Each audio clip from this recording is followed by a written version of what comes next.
Anotaram aí todos os anúncios, né? Antes de adentrarmos aqui na ministração da palavra, a irmã Rosilene pediu para anunciar que a camisa da Rede Move está com o Pedro, tá certo, Pedro? Para quem quiser for experimentar, pega, está com o Pedro. Então, ela pediu para dar esse anúncio, ok? E nós vamos, então, nesse momento...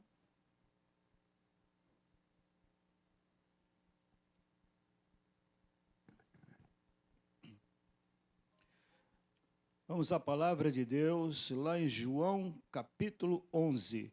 Eu não irei ler o texto todo, nosso tempo é curto e o texto é longo, mas nós vamos trabalhar nele.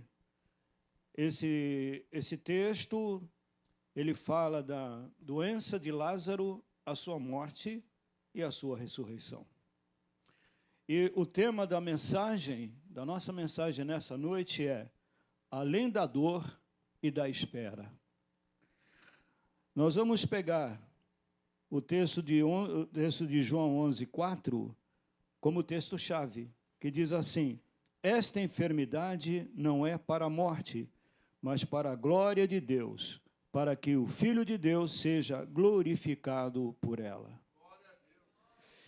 Todos nós enfrentamos momentos difíceis na nossa vida. Todos nós enfrentamos momentos também na vida em que o silêncio de Deus parece ensurdecedor. Você ora, oramos, pedimos, clamamos, e parece que nada acontece. Parece que Deus ou está ausente, ou não está atento à nossa petição, ou, de repente, a gente começa a questionar onde é que eu estou errando, onde errei, né? O que está havendo? Há momentos assim. E esse culto do propósito, é um momento ideal para lembrarmos que Deus nunca chega atrasado e que nada em nossa vida acontece por acaso. É nisso que vamos trabalhar nesta noite. Deus nunca chega atrasado. Ele tem o momento dele. Ele tem a hora dele. E em João 11, que vai até o versículo 44, a história da ressurreição de Lázaro revela como Deus utiliza o tempo de espera, o luto e as impossibilidades humanas para cumprir um propósito soberano, revelar a sua glória e fortalecer a nossa fé. Entenderam isso? Faz sentido? O luto e as impossibilidades humanas são usados por Deus com um propósito, para revelar o seu poder, a sua glória. E isso vem com o propósito também de fortalecer a nossa fé. Do versículo 1 ao 6, o propósito permite a espera. Quando Lázaro adoece, Maria e Marta enviam um recado direto a Jesus: Senhor, aquele a quem amas está enfermo. A resposta de Jesus no versículo 6 é surpreendente. Após saber da enfermidade, ele ainda permanece mais 2 dias onde estava. Lembre-se que aqui, Lázaro estava enfermo, ainda estava vivo. A expectativa de Marta e Maria é que Jesus fosse imediatamente para poder curá-lo. Mas Jesus, no entanto, permanece mais 2 dias ali onde ele estava. Então, nós pontuamos aqui, primeiro, o amor não impede a espera. O texto faz questão de enfatizar que Jesus amava Marta, Maria e Lázaro, está lá no versículo 5. No entanto, o amor dele não se traduziu em um atendimento imediato. O fato dele te amar não significa que ele vai atender você na hora que você quer. E se ele não te atende no momento em que você quer, não significa que ele não te ama. significa que há um propósito maior nisso. O tempo de Deus é pedagógico. Quando Deus adia uma bênção ou um livramento, não é por falta de amor ou incapacidade, mas porque o propósito final exige uma preparação maior. E nós vamos ver isso no decorrer desse texto. A demora de Deus em responder sua oração não é negação. É o ambiente em que o propósito está sendo gerado. A vitória está sendo gerada. Então, muitas vezes você está ansioso, ansiosa, e por isso Jesus diz, não fiqueis ansioso por coisa alguma. Porque a ansiedade, ela denota falta de confiança, falta de fé. Porque começamos a duvidar. Tá certo, você pode até duvidar de você, eu não mereço, será que eu estou errado aqui, errado ali? E lembre-se, o inimigo, o diabo vai entrar nisso aí. Ele vai dizer, você não vai conseguir, quem é você? Você faz isso, aquilo outro, porque ninguém aqui é perfeito. Ninguém aqui fica sem pecar. Ninguém aqui fica sem pecar. Não que devamos pecar, né? Por querer pecar, não. Mas que nós pecamos, e muitas vezes até em pensamento. Porque a Bíblia é bem clara, ela diz que aquele que disser que não tem pecado é mentiroso. Então, volta e meia estamos escorregando, cometendo um deslize. Se fosse por esse meio, nenhum de nós seria digno de receber coisa alguma, como não somos.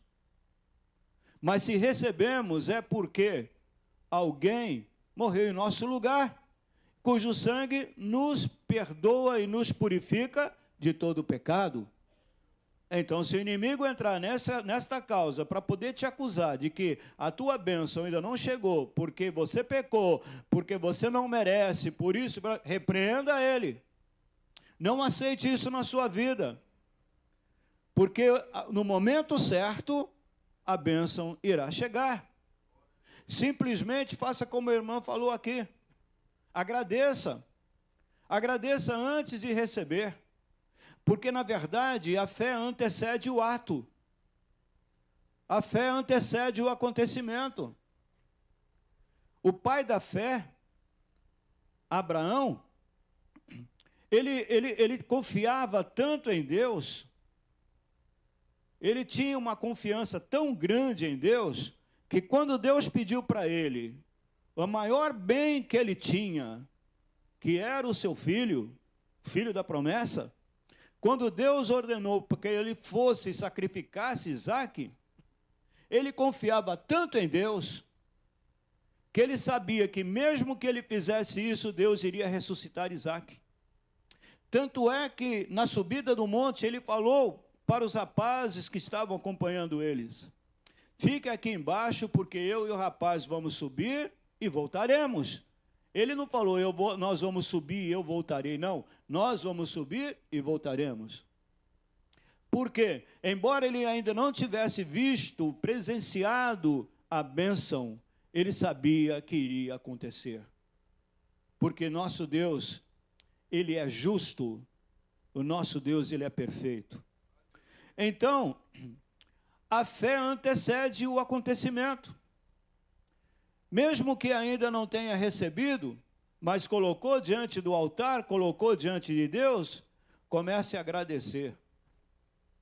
Comece a agradecer. Obrigado, Senhor.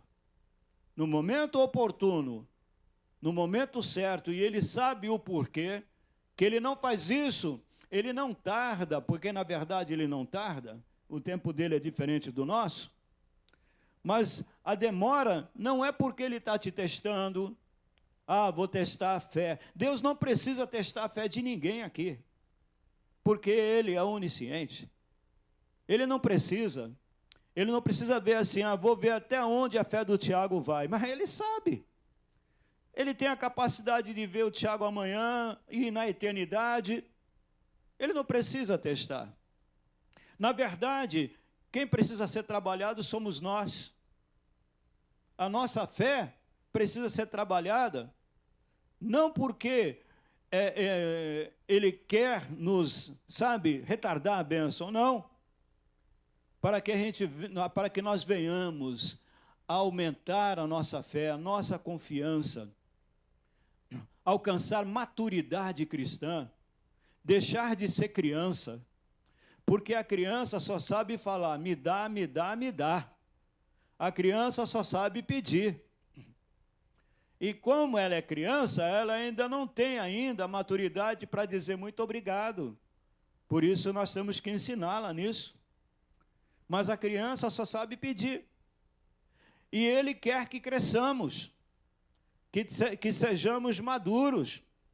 E a maturidade vem na medida em que nós o conhecemos. E se nós o conhecemos e o conhecemos através da palavra e através da nossa experiência pessoal com ele, se nós o conhecemos, então nós confiamos. E quem confia sabe, né? Para mim está demorando, mas para ele vem na hora certa. Para ele vem na hora certa. Então, o fato dele demorar em responder sua oração não é negação. Ele está preparando o momento certo para que o propósito aconteça na sua vida. Segundo ponto, o propósito transforma a crise em glória. Ao chegar em Betânia, Lázaro já estava sepultado há 4 dias. Na cultura judaica da época, né, o 4º dia representava o fim definitivo de qualquer esperança humana. Se uma pessoa viesse a falecer, eles ainda esperavam uns dias, 4 dias. Se no 4º dia não aconteceu nada, já era. Pode sepultar. Não há mais nada que possamos fazer. Então, aquilo leva o confronto da expectativa humana. A expectativa de Marta. Marta diz assim, Senhor, se estivesse aqui, meu irmão não teria morrido. Muitas vezes nós limitamos ao que Deus poderia ter feito no passado, em vez de crer no que Ele pode fazer no presente. Ah, se o Senhor estivesse aqui. Ah, porque naquele tempo. Ah, porque antes. Queridos, nós temos que crer e confiar no que Deus pode fazer hoje, no presente. Ah, se o Senhor estivesse aqui, ele não teria morrido. Aqui nós vamos ver que a revelação da pessoa de Cristo, aonde ele declara, eu sou a ressurreição e a vida. O propósito da crise de Lázaro não era apenas resolver um problema de saúde, mas revelar quem Jesus realmente era. Irmãos, se ele tivesse chegado no 2º dia e ressuscitasse Lázaro, eu ia dizer não. Está dentro do período em que uma pessoa que entra nesse estado, né, pode voltar. 3º dia já está perigando. 4º dia já não tem mais jeito. Então, para ele mostrar que ele é o Deus do impossível, aonde a impossibilidade humana cessa, aonde, aliás, a possibilidade humana cessa, aonde torna-se impossível para o homem, é aí que ele entra. Então, ele deixa acontecer na nossa vida, muitas vezes, quando nós estamos na expectativa de receber uma bênção, ele espera, ele deixa, as coisas vão acontecendo, para que quando pararmos e ver, agora não tenho mais o que fazer. Eu já fui em todos os médicos, eu já recorri a todos os juízes, a causa na justiça está emperrada. Eu já fui em tudo quanto é lugar, já fui em tudo quanto é advogado, nada dá certo, acabou. Não, é aí que vem o milagre. Aonde a impossibilidade humana chega, o milagre acontece. Na hora que você vê que não tem saída, nem para a direita, nem para a esquerda, nem para frente, nem para trás, é a hora que você olha para cima. E é a hora que o milagre acontece. Isso que aconteceu. Jesus esperou de propósito. Esperou de propósito. Para que ali fosse revelada a sua glória. Por isso ele falou que ele era a ressurreição e a vida. Que aquele que crê nele, mesmo que morra, viverá. Obviamente, estava falando isso com relação a Lázaro, mas isso também transporta a eternidade, está falando também de nós.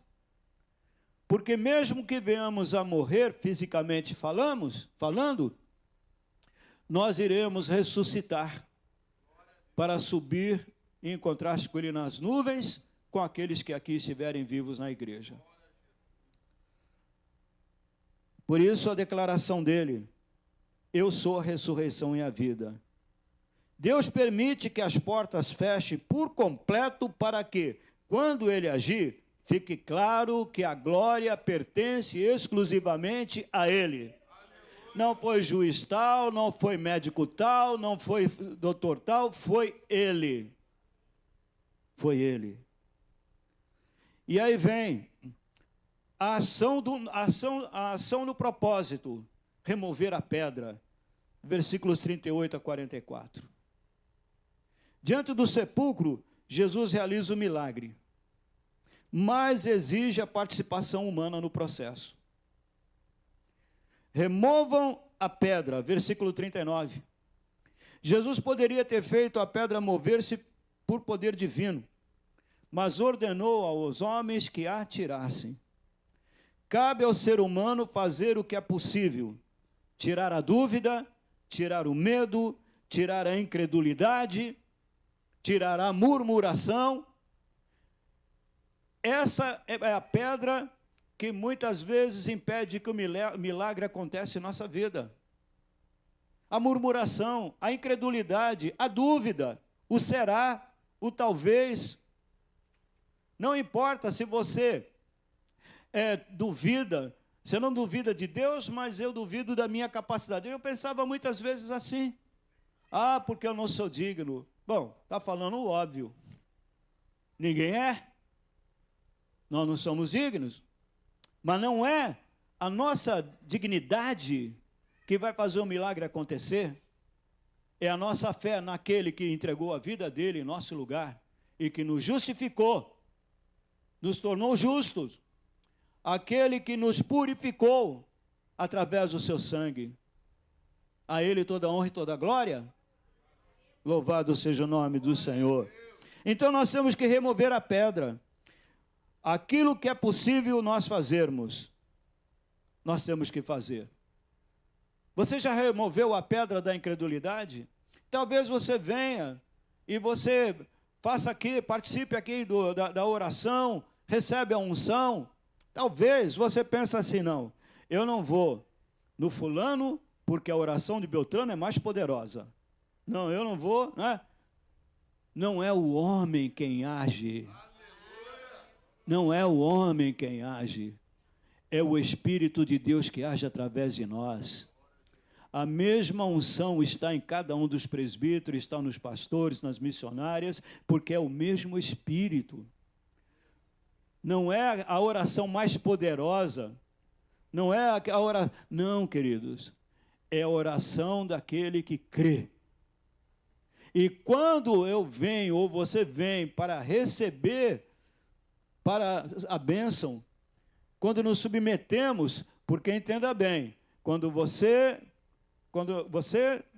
submete, que alguém coloque a mão sobre a sua cabeça, você está se submetendo à autoridade que está naquela pessoa. E a autoridade que está em nós é a autoridade do nosso Senhor Jesus Cristo. É óbvio que eu não deixo qualquer, não estou dizendo aqui não, tá? Estou dizendo para esse mundão aí, eu não deixo qualquer um colocar a mão na minha cabeça, não. Porque esse ato significa, eu me submeto a quem você está representando. Eu me submeto à autoridade a quem você está debaixo dela. E eu não sei qual é a autoridade. Não sei se a pessoa pode se dizer evangélica, crente, e de repente está ser de outro lado, mas está usando o engano. Eu não deixo. Agora, quando eu conheço uma igreja como a nossa, onde conhecemos os homens e as mulheres de oração daqui da igreja, que tem compromisso com o Senhor, que está debaixo de uma unção, aí sim, porque eu me submeto à autoridade ao qual ela ou ele representa, que é a autoridade do nosso Senhor Jesus Cristo. Então, nós precisamos remover, então, a pedra da incredulidade, da dúvida. É crer e confiar não no homem, mas no Deus Todo-Poderoso, a qual proclamamos e a qual pregamos, que está aqui na palavra. E remover a pedra, queridos. E esperar. Nosso Deus, Ele não falha. No momento certo a bênção vem, mas começa a agradecer antes de vê-la. Porque, como eu falei antes, Abraão subiu, mas ele sabia que ia descer. Porque ele conhece o Deus a quem ele servia. Ou serve, porque ele está lá no reino com ele. E você conhece a Deus a quem você se diz filho? Eu nem digo servo, porque Jesus falou, já não vos chamamos mais de servo, amigos, e depois de amigos, antes de subir, nos chamou de irmãos. Então nos introduziu na família de Deus, somos filhos de Deus. Então Ele é o nosso Pai. Você confia nele? Então, se você confia nele, antes mesmo da bênção chegar, agradeça. Porque, humanamente falando, aqui tem pais, aqui tem mães. Quando vocês, como pai ou como mãe, quando vocês prometem algo para o seu filho ou para a sua filha, pode até demorar um pouco, de repente, para ter o recurso para ir lá, mas no momento certo vocês irão comprar e irão. Então está aqui, né, o que eu te prometi. Por quê? Pai e mãe, e seus filhos confiam. Se nós que somos limitados fazemos de tudo para não decepcioná-los, quanto mais Deus que é todo-poderoso. Então creia, querido, remova a pedra da incredulidade, remova a pedra da dúvida. Quando vier aqui à frente na oração do propósito, não venha duvidar. Ah, não é, e lembre-se bem, volto a repetir, não é pela sua capacidade ou dignidade, não, é pelo poder que há no nome de Jesus, é pelo amor imensurável que Ele tem por cada um de nós. Ele mesmo diz que tudo que pedires ao Pai, em nome dEle, crendo, talvez receba. É isso que está no texto? Não, receberá, é taxativo, ok? Segundo, a palavra de autoridade, versículo 43. Jesus clama em alta voz, Lázaro, vem para fora. A palavra de Deus tem poder de dar vida ao que estava morto. A palavra de Deus tem poder para restaurar projetos, para restaurar família e para aumentar a nossa fé. A palavra de Deus tem poder. A declaração de Jesus é enfática. Quando ele diz, chegou a hora da bênção, seja abençoado, nada vai impedir. Nada vai impedir. Então essa é a palavra de autoridade. E segundo, desatai-o e deixai-o ir. Versículo 44. Lázaro sai vivo, mas ainda é enfaixado. Deus nos ressuscita, mas também nos chama a nos libertar das amarras do passado. Deus te abençoa, Deus te dá a bênção, mas Ele te convida a desfazer das amarras do passado, a olhar para frente, a olhar, sabe, lá, não a olhar para trás, olhar para frente, porque Ele assim fez também com Lázaro. Foi necessário tirar aquelas amarras, tirar aquelas ataduras. Tem que se libertar, queridos. Tem que se libertar dos traumas do passado. Ah, porque eu era assim. Ah, porque meu pai e minha mãe fez isso. Ah, porque meu irmão e minha irmã fez isso. Ah, porque, queridos, aquele que está em Cristo, nova criatura é, as coisas velhas se passaram e tudo se faz novo.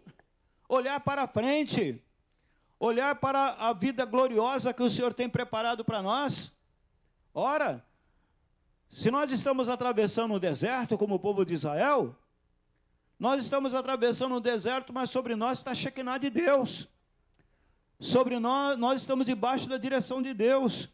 Se Deus lançou maná do deserto para alimentar aquele povo, se Deus não permitiu que o calçado se desgastasse, nem que a roupa estragasse, Ele não vai cuidar de nós? Nenhum daquele povo ficou doente. A única vez que houve um problema é quando eles foram picados por serpente, que Deus ordenou a Moisés, pega uma serpente, coloca ali no alto e quem olhar para a serpente está curado. Pronto.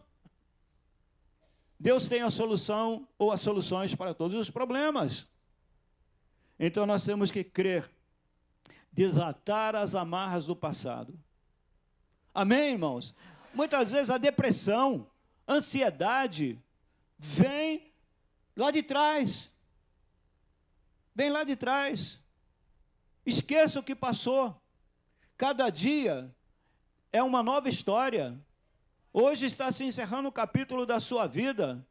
Meia-noite vai abrir uma nova página e vai ser escrito um novo capítulo. E esse novo capítulo será glorioso. Então nós cremos que amanhã será melhor do que ontem. Será melhor do que hoje. Hoje foi melhor do que ontem.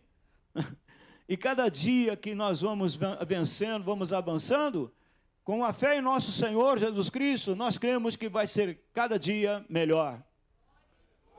Porque Ele está na condução de nossas vidas. Para concluir, a história de João 11 nos ensina que nada do que vivemos é em vão. As dores, as esperas e até mesmo os cenários que parecem enterrados estão debaixo do domínio de Deus. Se você está vivendo um período de 4 dias, um sepulcro, lembre-se, a história não termina em luto. Remova a pedra da incredulidade. Ouça a voz do mestre dizendo para você, fulano, Beltrano, sai para fora. Sai desse ostracismo. Sai desta caverna. Sai desse sepulcro. E viva plenamente na presença de Deus, porque a adversidade vem, mas a vitória é certa.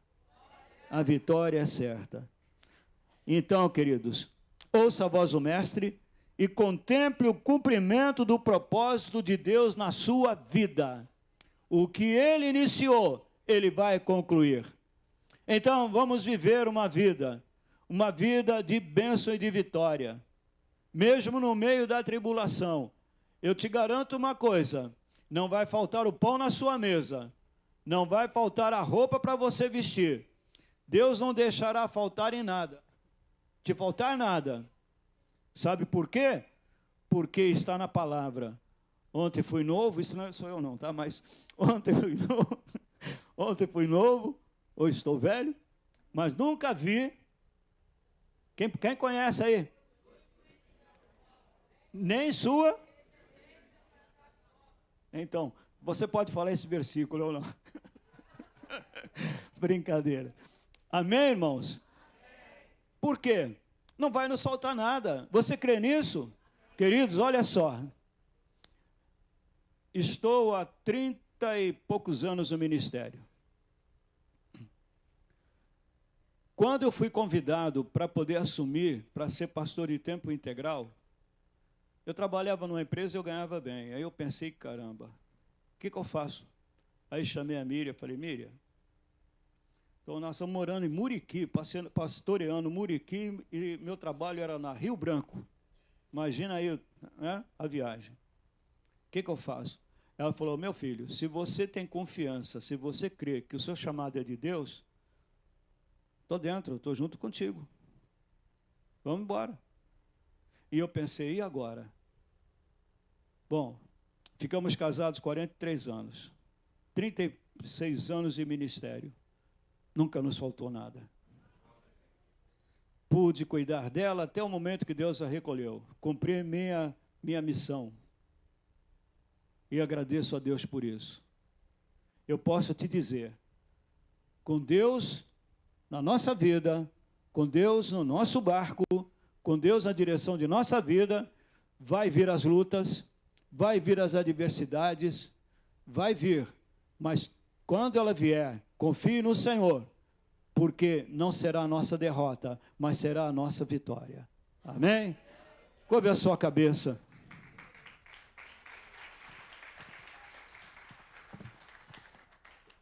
Quando você vier aqui à frente na oração do propósito, já venha tirando as amarras, tá? Sai incredulidade, sai dúvida, né? Sai, eu não mereço, sai, não sou digno. Não, quando vier o inimigo falar, você fala para ele assim, sim, realmente eu não sou digno não, mas o Senhor Jesus me purificou com o seu sangue, me lavou, eu sou remido e me justificou. A dignidade, a honra pertence a Ele, e Ele que me concede a vitória. Amém?